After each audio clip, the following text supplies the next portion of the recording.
Hello, everybody. Welcome along to the Event Industry News podcast. My name is James Dickson, wishing everybody a very good morning, afternoon, or evening, whenever or wherever you are tuning into today's podcast from. The podcast is brought to you by our sponsor, Engage, powered by D2I Systems, winner of Best Event Management Platform at the 2018 Event Technology Awards for the second year in a row. To learn how Engage can make your business more profitable, visit d2isystems.com/engage. A warm welcome to everybody to today's edition of the podcast. And I always get a little bit giddy and ahead of myself when I welcome somebody from the other side of the pond. I still find there's something fabulously exciting about opening up a laptop and being able to speak to somebody who's thousands of miles away.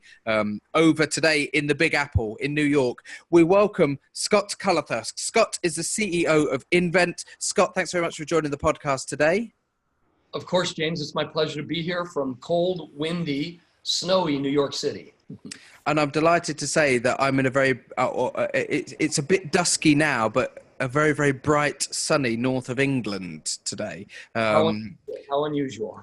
Yeah, fabulous. Scott, thanks very much for joining the podcast. For those of you who haven't come across INVNT before, Scott's going to tell us a little bit more about it. But essentially on today's podcast, we're going to be finding out what it's like to take an agency from a fledgling operation, from a startup, to something that now has a significant global presence in just a decade. Scott, let's hand it straight back over to you and tell us and tell our podcast listeners about INVNT and what it is that you guys do as an agency. Yeah, right. Great, James. Thank you for that. So INVNT was founded in 2008 with the aspiration of becoming the global live brand storytelling agency. And back in 2008, when we decided to launch INVNT, as those who are old enough to recall, it was the height of the economic recession. In fact, we were in a global meltdown at that point. And basically, we're a live events business. So we cater to corporations, organizations, and brands to, in essence, bring their live events to life, to create brand stories around events. And our industry, our sector, the live events business, falls into Marcoms. And Marcoms is a leading indicator with regards to the global economy. So what that means is our budgets are the first to go and the last to come back. Yeah. So, right. So you know where I'm going with this. Circling back to 2008, we head off to launch INVNT and have this grand plan to become a global agency. And yet there was very little money to be had. So we launched, though, because we firmly believed that there was a void in the marketplace at that time. And we felt that that void was a clear understanding and execution of live events told in a very unique and disruptive way that would create a real return on investment for brands and organizations. Sure.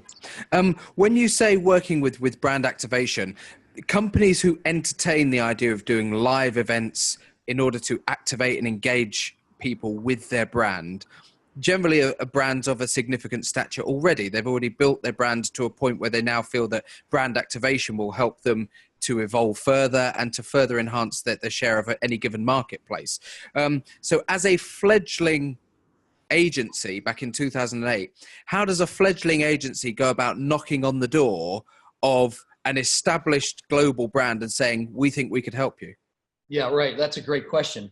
And that was a real challenge for us at the beginning, because in 2008, when we launched, we were going up against larger, very established agencies, the Jack Mortons of the world, the George P. Johnsons, the Imaginations, if you will. Mm-hmm. And because of our humble beginnings, when we started in 2008, there were really just 3 of us.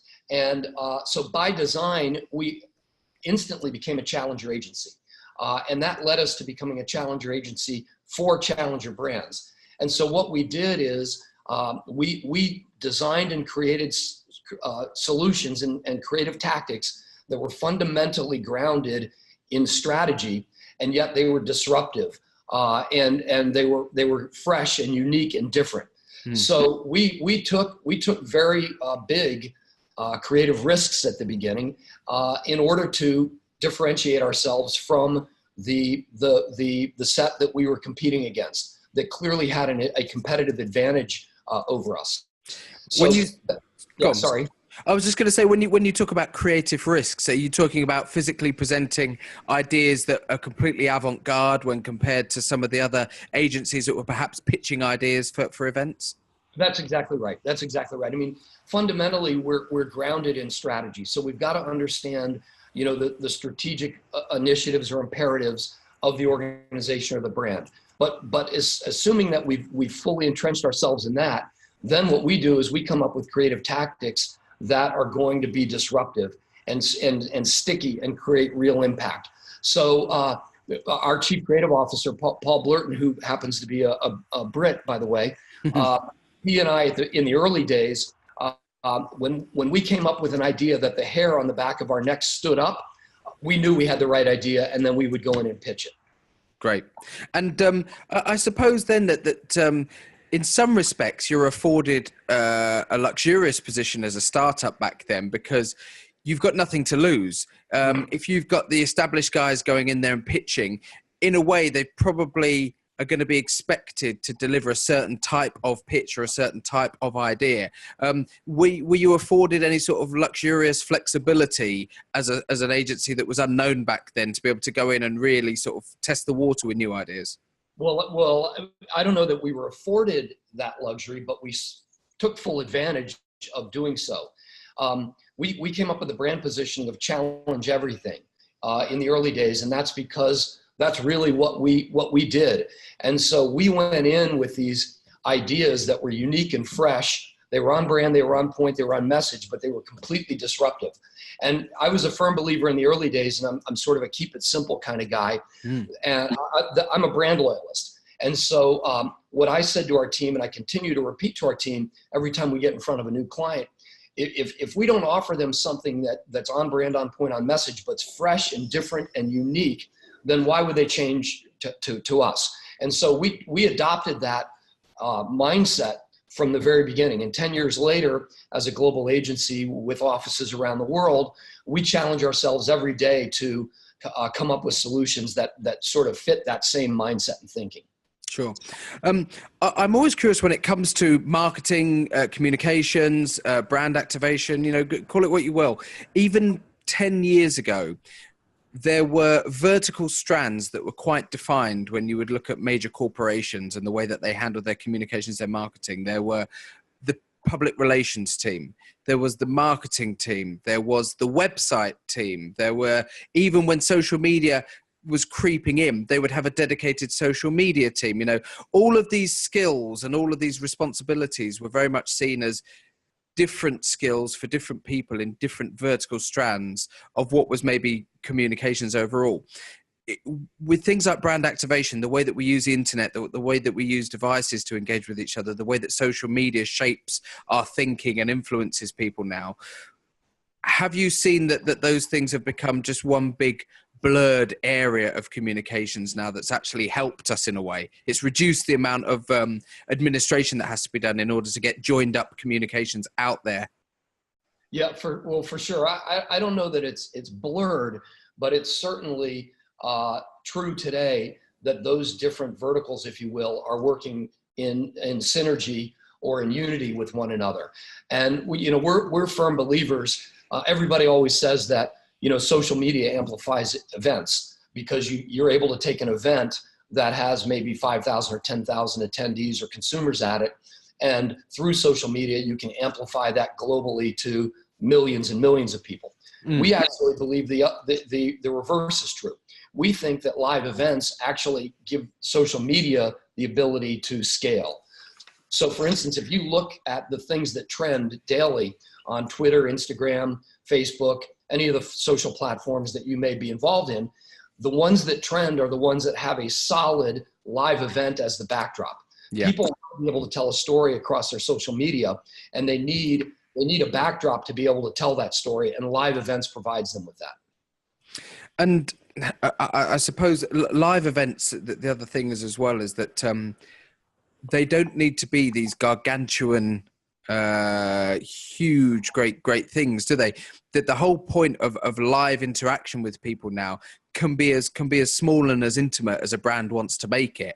And I have certainly have spoken to companies in the past who have not necessarily been put off by the idea of doing live events and brand activation, but there's been some trepidation because they assume that they've got to have this behemoth of a moving thing that goes from city to city, which is not the case, is it? No, not at all. In fact, I think sort of the future of our industry, the live events business, if you will, is to be able to take an experience for any number of people and really create a one-to-one between, the brand or the organization and whoever that key target audience member is. So whether we've got 50,000 people in our audience or we've got 10, the more customized and relevant we can make that conversation for those attendees in a one-to-one fashion, the stronger the idea is and the better the return on investment is going to be. So I think that, to your point, James, organizations who do stray away from it aren't really getting the potency of the live event in terms of creating that halo between their brand or their organization and their consumer, their customer, the press, their key stakeholders, whatever their core target audience is. Sure. And I guess when I look at the parallel with consumerism and how we shop, how we socialize, certainly in the UK, there is a trend over the last few years that there are the huge brands. And when I look at the high street, for example, or shops and people who go out to eat, there are lots of chains. But similarly, there's been a huge rise in independent, smaller operations. People now like to go into somewhere that's maybe a bit of a boutique offering. There aren't as many people crammed in there. It's a smaller amount of people, and I guess a lot of that of interaction and how we work and operate as consumers ultimately translates into things like events, doesn't it? If people are wanting that more boutique feel to it and something that's a little bit more intimate, fewer people with a more personal experience, that's going to translate into sort of work that you guys are doing as well.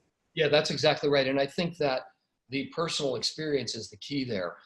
So again, we can have an event that has 25,000 people at it. If it's structured properly and the content, the creative tactics are done right, it can feel like a very personal one-to-one connection between, the organization or the brand and the attendees. I do think that there is a massive, and this is backed up by studies, there is a massive trend where people are moving towards live events. We have a population of millennials and Gen Zs that is ranging to around 5 billion. Very soon, I read a statistics that said that group of people is going to be over half of the global population. There are studies that show that over 80% of that group of people would rather have some sort of a live experience than a gift.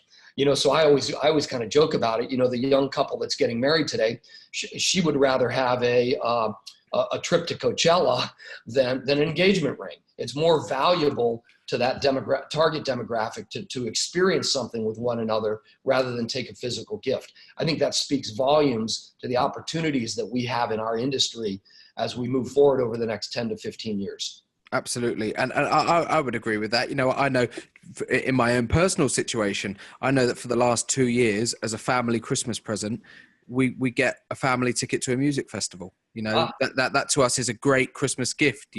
We could do all the usual stuff in the present opening, and which is great.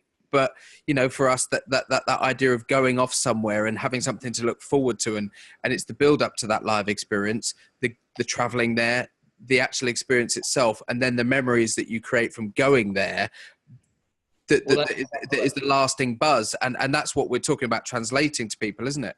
That's exactly right. I mean, from the time I was a very, very young kid, my grandmother, she's unfortunately passed away now, but she would never give any of us a gift for a holiday or a birthday or whatever. She would take us someplace. And she shared with us that we will, just to your point, James, we will have that memory for our entire life. And we'll remember that experience. If she gave me a piece of jewelry or a piece of art or something, someday that could be gone or lost or whatever, and the memory with it.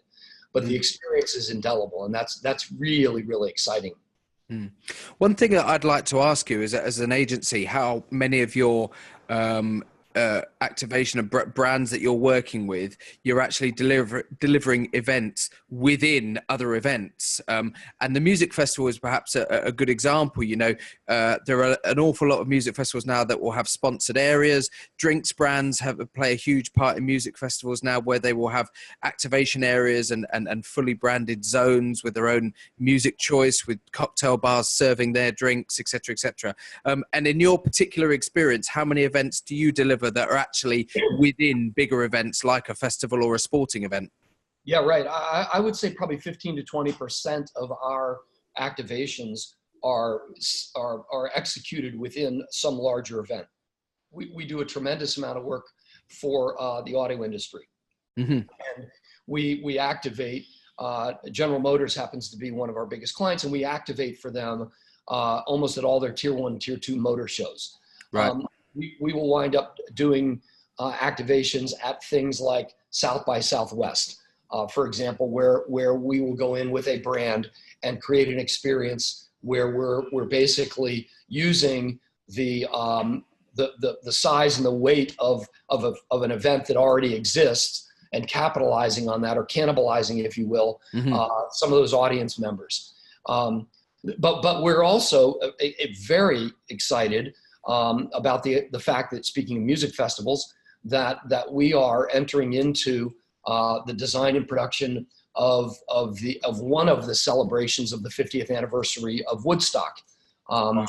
We have recently announced that we're in a partnership with Live Nation and Bethel Woods to design and produce the Bethel Woods Music and Culture Festival. Our festival is really, really exciting, and I bring this up because of what you say about brands plugging into large events. Our festival will be held at the original site of the 1969 Woodstock Festival, and we're currently working with many brands right now to figure out how they'll fit into the overall footprint of our festival, and how they will activate accordingly to represent themselves well, but to create a deeper relationship between, you know, their brand or their organization and our festival fans. That to me immediately, well, straight away, you've got my attention. You know, Woodstock. You know, I think the Who and Jimi Hendrix and Joe Cocker. You know, and those great performances that came out of there. But the first thing that sprang to my mind after that was the vibe, if you can call it that, from the original Woodstock. It was very much this anti-establishment, free love, you know, rebelling against, you know, authority and governments and politicians. I'm curious to know how careful you're going to have to be when you're designing brand activation there to try and recreate some of the original ethos of a festival like Woodstock, and also offer brands the opportunity to engage in it without deterring an audience and feeling like they're being sold to and it's over commercialized. Hopefully that makes sense to you and you can understand what I'm trying to get at there. Oh, 100%. In fact, it's part of our strategy, and it has been from day one. You know, first I would say I don't know that anybody is going to be able to recreate, you know, that original Woodstock moment. That was just a spark and a happenstance in time that may never be recreated. But I do think that there will be a number of celebration events commemorating the 50th anniversary. We've been very, very careful not to make this an event that is a put your logo event here. We're going to have some specific brand categories that are endemic to what we believe the mission and values of, you know, what Woodstock stood for 50 years ago, combined with the mission and values of Bethel Woods Music and Culture Center. Yeah.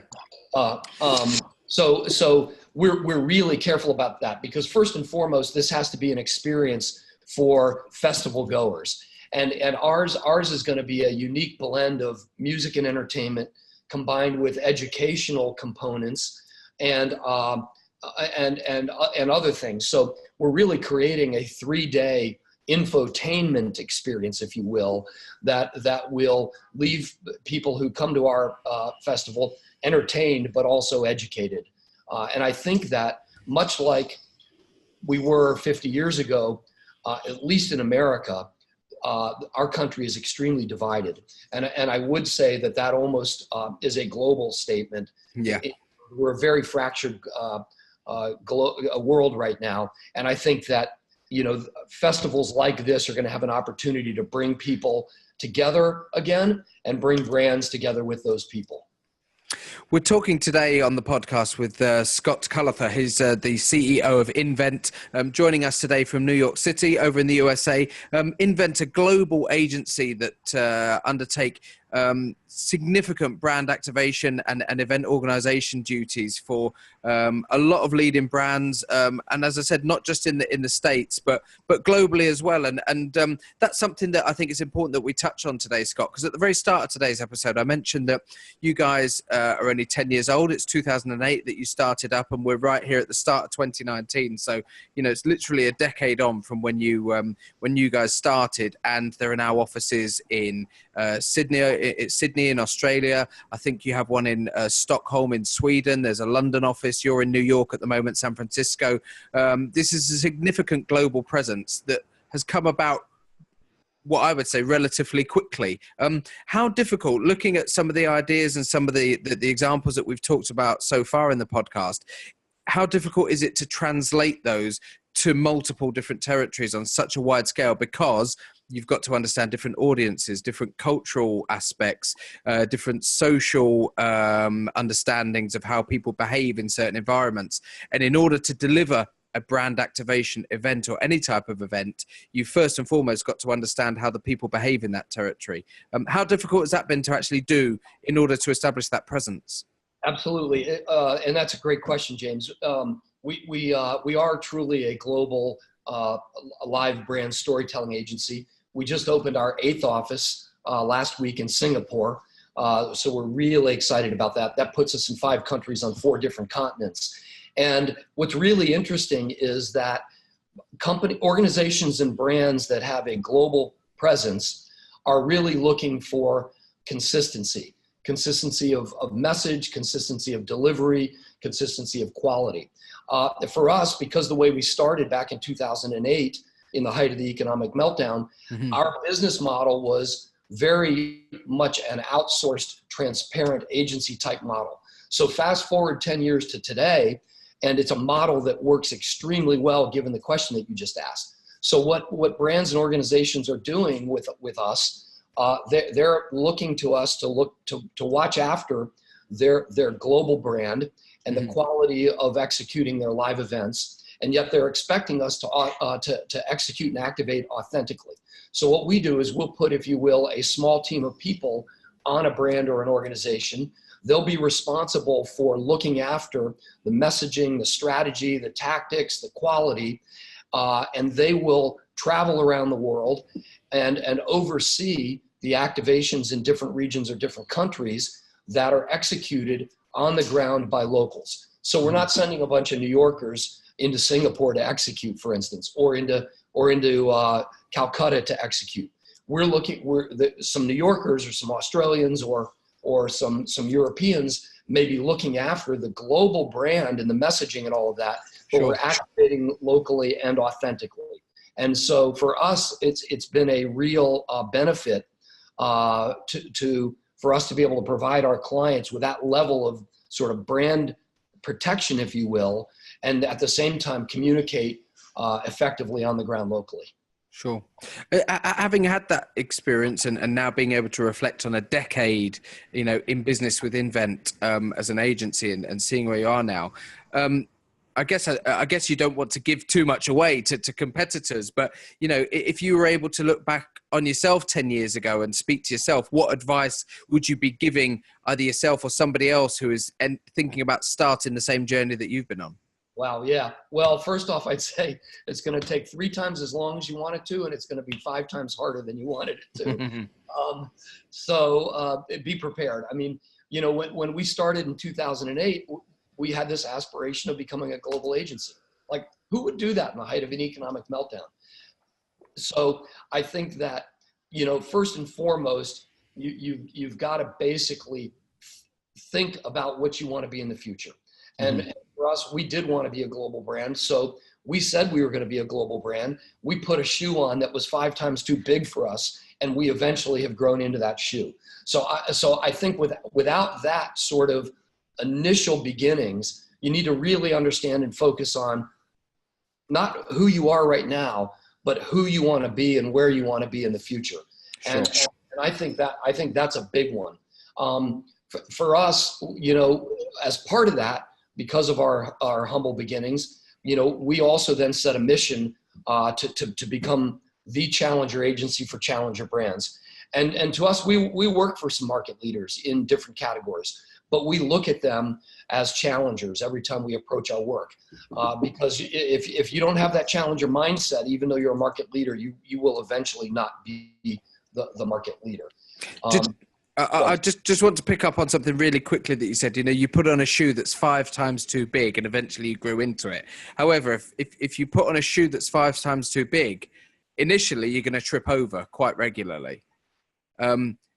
Looking back again on those early parts, were you able to learn from not so much negative experiences, but we always say we learn from our mistakes, don't we? And I guess it would be remiss of you to suggest that you started a global brand agency that didn't maybe make a few mistakes in the early days. Oh, we made tons of mistakes, and we learned. In the beginning, we were a bunch of renegades. We didn't have a lot of process. We didn't have that many clients, and so therefore, one of the big mistakes that we did is we tried to be all things to all people. Yeah. And we learned very early that wasn't a good approach.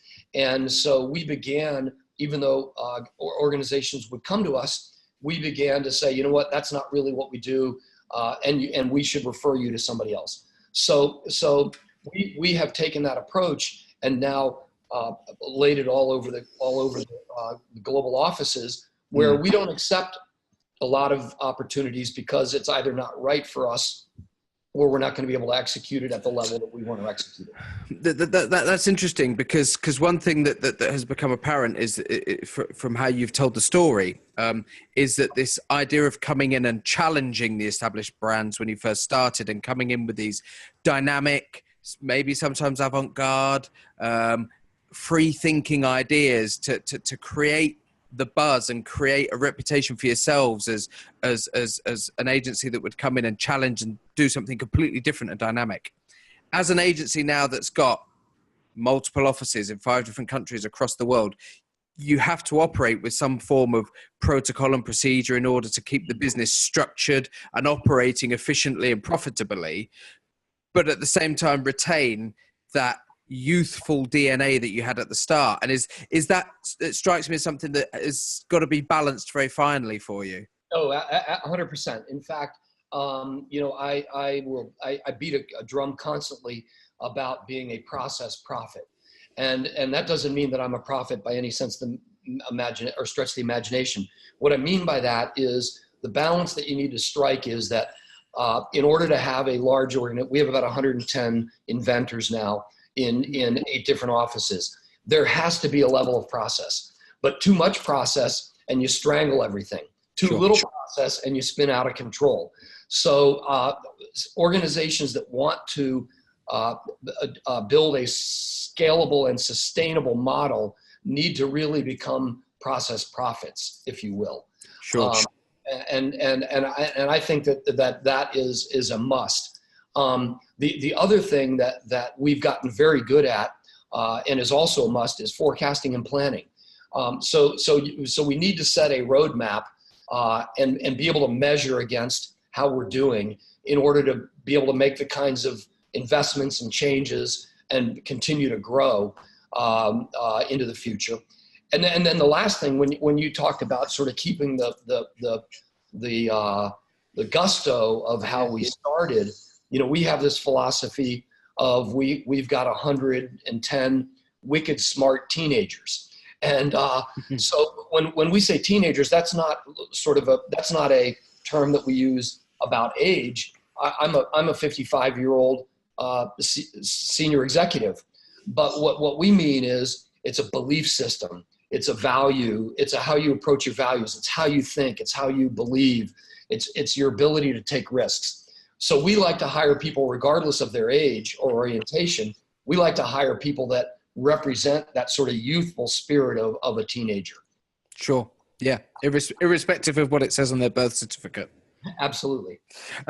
One thing, we're getting towards the end of time, unfortunately, on today's episode, but I'm always curious to ask, when I come across somebody who clearly has a very sort of dynamic approach to their job and their work within this industry. You obviously love the industry. What keeps you going? What motivates you to continue to drive on? Because some people would say, well, you've expanded the business, it's grown to where it is. Why not just, reap the rewards of that and let other people do the work? What drives you to keep going into the office every day and saying, what about this as an idea? Yeah, man. Well, that's a great question. First, for me, it's that teenager spirit. I get up every day and I look for something new and fresh to do, right?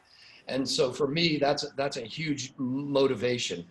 But I think, I've been in the industry of live events for 33 years now. And actually my entire life, 55 years. My father was the 13th employee at Jack Morton worldwide when Jack Morton was an actual living human being. So one of the things I am most proud of about our industry, and one of the things that keeps me up and going every day, is the fact that as an industry, we truly do have the ability to change the world. And we may not have the ability to change the world like Picasso does or Lady Gaga does in that context. But if you think about it, every day the titans and the captains of industry and brands look to us as an industry for ideas and things to do to help move their business forward. And the fact that we get to sit in a room and dream these things up and pitch them, and then organizations go out and execute on them, and then economies can change, grow or fall based on these ideas. We as an industry really do have the ability to change the world. And that is just extremely exciting to me. It's a fantastic way to round up today's episode. We've been joined on the podcast today by Scott Cullather. Scott is the CEO of INVNT, a global agency that does a huge amount of brand activation work, and as somebody who has worked clearly in the live events industry for a very long time and has an awful lot of very good things to say. Scott, thanks very much for joining the podcast today.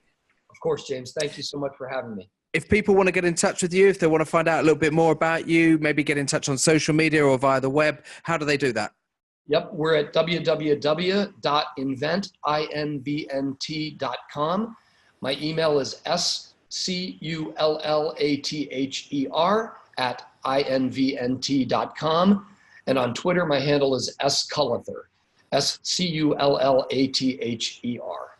Perfect. And I'm sure if anybody's got any nous about them, they'll be able to get on the internet and track you guys down very, very quickly. Hey, you're in enough parts of the world to be pretty close to most people. So thanks very much for talking to us. The podcast is brought to you by our own sponsor, Engage, powered by D2I Systems, winner of Best Event Management Platform at the 2018 Event Technology Awards for the second year in a row. To learn how Engage can make your business more profitable, visit d2isystems.com/engage. And I'm sure everybody listening to today's podcast will join me in thanking our guest once again. Scott Cullather from INVNT joined us from New York City today on the podcast. My name's James Dickson, and we'll see you on the next episode. Thanks very much for tuning in, guys. Bye-bye.